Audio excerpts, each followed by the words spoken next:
اعوذ باللہ من الشیطان الرجیم بسم اللہ الرحمن الرحیم. اسٹیج ناستو ډیرو زیاتو محترمو پښتنو مشرانو، ماته مخامخ ناستو ډیرو عزتمندو مشرانو، کشرانو، همزولو، میخبن زما دپاره د لکه ناشنا کلی نه دی، د ډېر دیر کلی راغلی یم میخبن ته. په 1900 کې په دې علاقه ګرځېدلی یم او خوشقسمته یم چې ما په خپل دې لږ غوندې عمر کې د پښتونخوا ډېرې علاقې، ډېر کلي، ډېرې حجرې، ډېر مشران، ډېر کشران، ډېر ځوانان مې لیدلي دي او ورسره مخ شوي یو، سره د زړه خبرې کړي دي. د وطن د قام د ولس غم مو شریک کړی دی او شریک مو دا هر څه جړلي دي. نو د هغې نه چې خبره راتله یو وخت داسې راغی چې موږ محسوس کړه چې یاره دا په پلاني ځای کې مشاعره کېږي او تنظیمونه دي، په اخبارونو کې به راتلو. ما خو چې په 4 کله اخبار و هغه وخت مې شروع کړی و په دغه ټول بازار کې، زمونږ د درګۍ په بازار کې، ځکه چې په هغې کې به د پښتو یوه صفحه وه، هغه به ما لوسته په فلاني ځای کې مشاعره ده، په فلاني ځای کې فلانی چل دی، په فلاني ځای کې دا ادبي سرګرمۍ به پکې راتلې. نو د هغې نه مو کوشش کوو چې تنظیم ولرو، بیا مو تنظیم جوړ کړو، بیا هغه پاتې شو، بل مو جوړ کړو، هغه پاتې شو، بل مو جوړ کړو، هغه پاتې شو، بل مو جوړ کړو. خو د هغې نه خبره راتله زمونږ سره دا هاشمي صاحب هم په هغه وخت کې هلک و، لکه زمونږ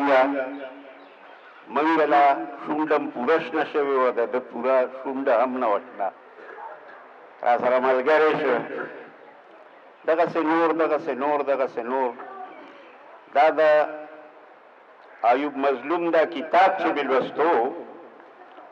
نو ده پکې بیا په خپلو خبرو کې دغه قسمه خبرې کړي دي چې زه په 8 کې وم نو ما شاعري شروع کړه. ولې شروع کړه؟ څه لوستي وو؟ ده چې کم دغه ته تللی دی، هغه پس منظر ته تللی دی، نو هغه دا چې ما به د پېښور ریډیو اورېدو، د افغانستان به مې اورېدو، دا قسمه اوازونه به مې اورېده، د هغه خلکو نومونه یې لیکلي دي. او دا دلته چا د غالبا پروفیسر صاحب خبره وکړه چې درویش دراني وایي چې موږ دا هر څه په خپل کلچر کې زده کړي دي. او دغسې ما هم چې چېرته به خادي مادي وه، چېرته به مجلسیان راله، چېرته به ډولۍ وه، چېرته به سندرې ویلې کېدې، نو هغه به مو وی، بیا به په ټوکې زندګي وه، هغلته به مو ټپې خو به هر چاله ورتلې، هغه به مو وی، که د سندرې سروکې مروکې به راته هغه به مو وی. نو د هغې نه موږ دغسې یو خبره زده کړې وه. او نن هغه زمونږ کوششونه چې کوم وو هغه دا دي چې نن په میخبن کې د ایوب مظلوم د کتاب مخکتنه ده او زمونږ د سمرانیزي نه هم ډېر کسان راغلي دي په دې کې شریک دي. دا د خوشحالۍ خبره ده. پښتو خو لکه داسې یوه ژبه وه چې دا خبره اړوچا ګڼله نه، په دې دغه کې چې به یې خبرې کولې یو بل سره به یې ګپ لګو، نو وی به چې پښتو اړولې ژبه دا قسمه قسم خبرې او دغه پکې خلکو خورۍ کړې وې ان چې په تعلیمي ماحول کې ما داسې ډېر کسان لیدلي دي چې هغه وایي چې زما خپله ژبه خو زما خپله ژبه ده او زده مې ده نورې ژبې زده کول غواړي هغې ژبې زده کولو ته تعلیم وایي او علم ورته ورونو دا د میخبند غرونه د میخبند کلی او د میخبند خلک دا ډېر زیات خواږه درانه پښتانه دي ډېر زیات ښاغلي پښتانه او خوشقسمته په دې دي چې په هغې کې زه نور نومونه خو نه راځي څوک به پکې هغه مولا چې د میراث مسله کوي نو چې خبره وکړي یوه خبره وکړي نو بیا پکې دا وایي چې بیا به هم دا مړی خالي نه وي نو بیا پکې بله خبره وکړي نو دا اوس چې دا دوه شاعران پکې پیدا شوي دي دا مظلوم صاحب دا کتاب دی د دې نه مخکې زمونږ د ملګری دا اسیر صاحب هم زمونږ د ډېرې مودې نه بلکې مخکینی پېژندګلو زمونږ ملګری هغه و هغه ډېر ښه شاعر و دی هم ډېر ښه شاعر دی دا میخبند کلي دا نور چې اوس ورکوي دا د دې نه وروستو دي زما په خیال خو دا دوه شاعران یې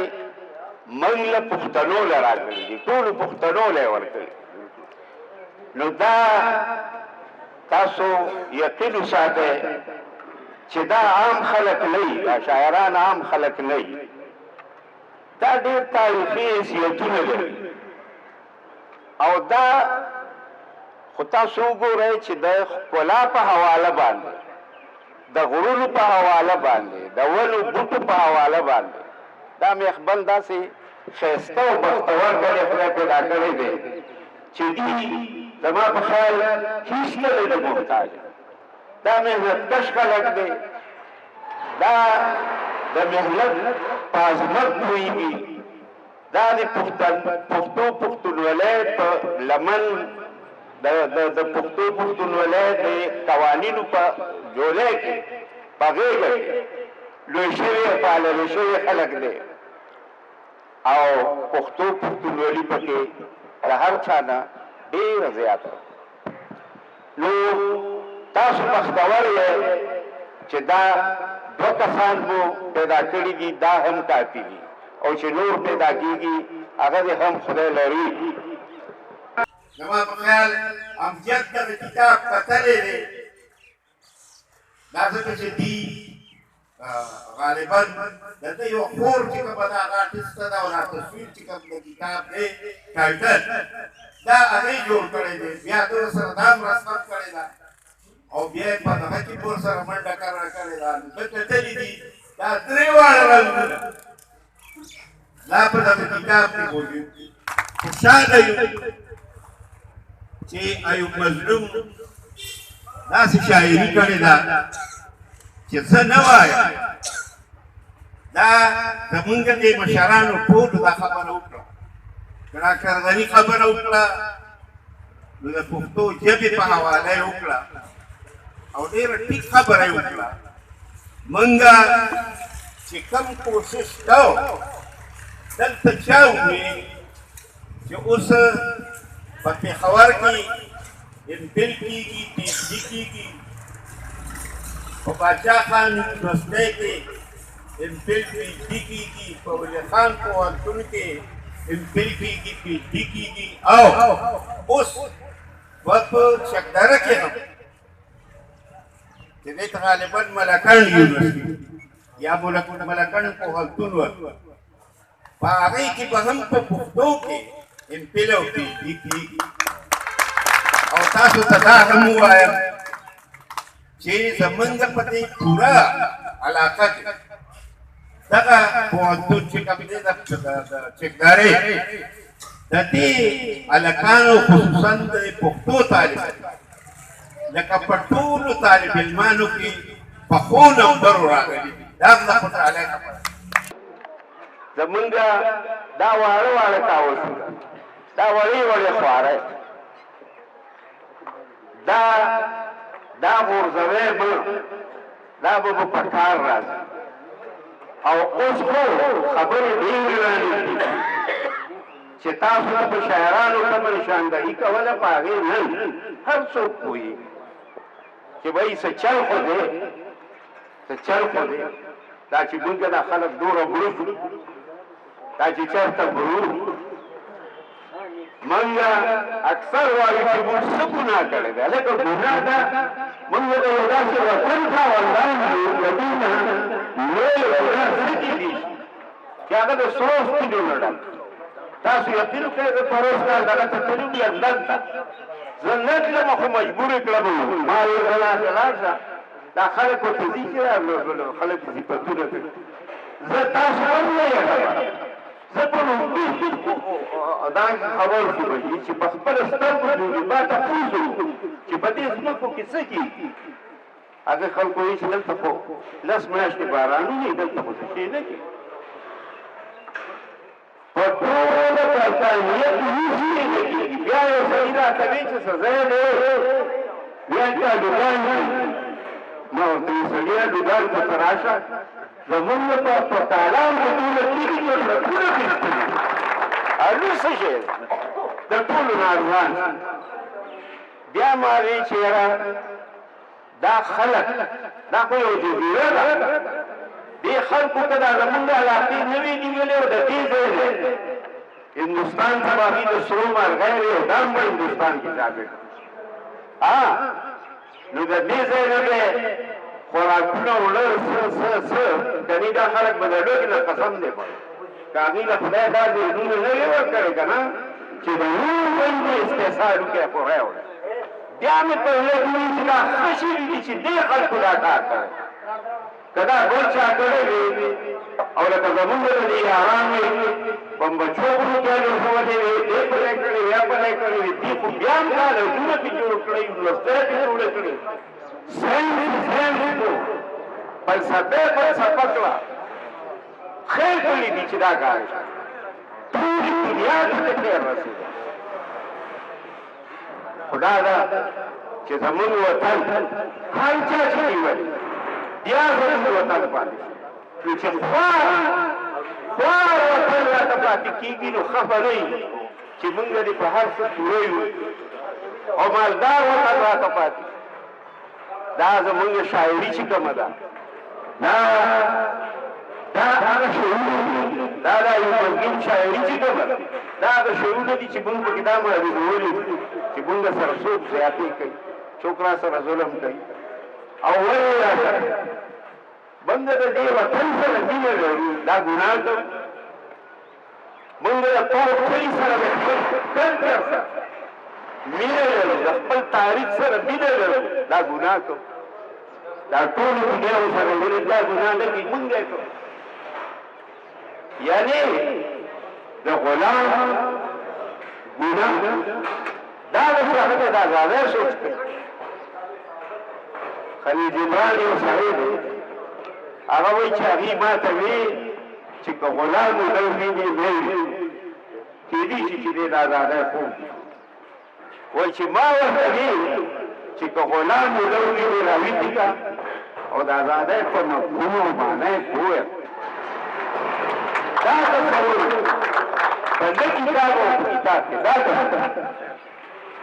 په نه شاعر او شاعر کې دا تصور دا ورکړې دنیا سره خو د هغه خبره زما خبرې له هم تکیه وه هغه ما له هم پوهه راکړه هغه د ټولې دنیا انسانانو له پوهه وه نو ورونو ستاسو ډېر وخت نه علم ځکه چې خبرې ډېرې وشوې او ډېرې د کار خبرې وکړې دې ټولو مشرانو ډېرې ښې خبرې وکړې ایوب مظلوم صاحب پخپله هم څه خبرې وکړې ډېرې ښې وې او دا یو داسې یادګار دی چې تاسو به وابسته کړي د شاعرۍ سره او چې د شاعرۍ سره وابسته شوې نو تاسو دا په دې به ورسره پوه شي چې یاره زمونږ د مشرانو مونږ له دا کلي ساتلی دا غرونه یې راله ساتلي دا خو هسې غرونه نه دي چې څاروي به پکې سړېده او دا خو هسې کلي نه دی چې مونږ به پکې ډوډۍ پخولې ډوډۍ به م خوړې دا زمونږ د راتلونکو نسلونو کلي دی دا د تېرو مشرانو کلي خو وو پاتې شوی دا اوس زمونږ د راتلونکو او دا کلي یوازې په میخبن نه دی دا اوس په دې ټوله جلسې کې شامل شوی دا اوس په دې ټول ډویژن کې شامل شوی او دا په دې ټوله صوبه کې شامل شوی او دا په دې ټول ملک کې شامل شوی پوهېږې زما نو زه بخښنه غواړم وخت هم ناوخته دی او د کتاب مخکتنه زه بیا تاسو له د کلي خلکو له مبارکي ورکوم او ایوب مظلوم له بیا مبارکي ورکوم د خپل تنظیم د طرف نه د پښتو ادبي جرګې د طرف نه دا کتاب د پې لیکلي دی چې دا خورونکې چې کومه ده پښتو ادبي جرګه ده زه یې مننه کوم او بیا دا ده چې په دې مننه کومه چې زه خو نه ومه خو چې مې وکتو نو په دې سریزه چې کومه ده د ډاکټر خالق زیار وه هغې ډېر زیات خوشحاله کړمه چې زه د دې چې کوم کسان زمونږ نه ځي نو د هغوی څه یادګارونه زمونږ سره پاتې کېږي د ایوب مظلوم یادګار به یوازې په میخبن کې نه پاتې کېږي دا به په ټوله ایجنسۍ کې په ټول ډویژن کې او په ټولو صوبه کې به پاتې کېږي انشاءالله نو ډېره مننه بخښنه غواړم